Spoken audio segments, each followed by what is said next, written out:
cela, toujours dans notre grand thème qui est Jésus-Christ de Nazareth. Cet après-midi, je nous propose un sous-thème qui est Jésus-Christ, l'alpha et l'oméga. Bien-aimés frères et sœurs, lorsque nous lisons, lorsque nous parcourons le christianisme, on a tendance à nous présenter comme si Jésus-Christ ne commence que dans le Nouveau Testament. Jésus-Christ ne commence pas que au Nouveau Testament, mais lorsque nous lisons la Bible clairement, nous comprenons que Jésus-Christ était dès le commencement, car la Bible déclare dans Jean chapitre 1 au verset 1, au commencement était la parole, et la parole était Dieu. Et cette parole, c'était Jésus-Christ qui était avec Dieu. Nous comprenons que Jésus-Christ a été dès la fondation du monde, Jésus-Christ était déjà là. Et lorsque nous voyons comment ce que Jean présente Jésus-Christ au chapitre 1er, toujours au verset 14, il dit, voici l'agneau, il dit, c'est lui qui vient après moi, m'a précédé car il était avant moi.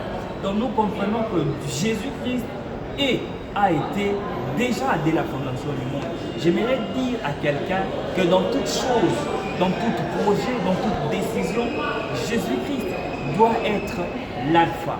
Jésus-Christ doit être au début de toute chose. Jésus-Christ doit être au centre lorsque nous voulons commencer quelque chose. Intéresser Jésus, mettre Jésus-Christ en premier comme l'alpha. Bien-aimés frères et sœurs, Jésus-Christ est l'alpha de tout chrétien. Jésus-Christ doit être le début de toutes choses dans nos vies. Et oméga, bien-aimés frères et sœurs, tout se finira avec Jésus. C'est Jésus qui viendra nous prendre. C'est Jésus qui viendra pour nous enlever comme époux. Bien-aimés frères et sœurs, j'aimerais dire à quelqu'un, dans tout ce que tu dois faire, tu dois prendre Jésus comme l'alpha et l'oméga. Nous ne sommes pas de ceux qui commencent pour mal finir, mais nous devons être de la race de ceux qui commencent mieux pour finir avec Jésus. Bien-aimés frères et sœurs, dans la Bible n'a nulle part affirmé qu'il faut toujours mal commencer afin de finir avec Jésus. Dans la Bible, on n'affirme pas cela.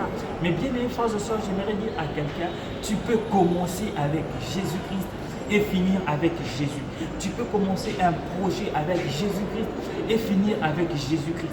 Tu peux commencer une idée avec Jésus-Christ et finir avec Jésus-Christ.